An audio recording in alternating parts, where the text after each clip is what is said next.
Isa pang gusto ko mangyari, each time na magre-register ang isang owner ng isang sasakyan, he or she must present himself or herself sa LTO physically at magpapakita ng mga identification to ensure or to assure the LTO na siya ngayon talaga ang nagpaparegister.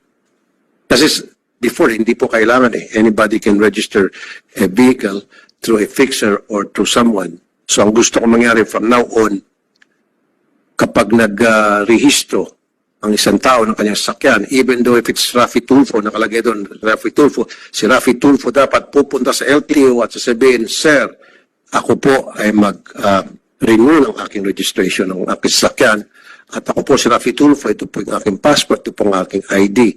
Clear po tayo dyan. Yan po ang gusto kong maging patakaran from now on. We'll consider, yes, Mr. Chair, we'll study po that policy and then we'll issue the necessary guidelines. At wala na po yung open deed of sale, ano po? Yes, so, Mr. Chair, definitely po. Dun sa AO po yan po yung iniiwasan po natin dyan yung mga open deed of sale. Kaya nga briefly para sa kalaman, no, lahat dito,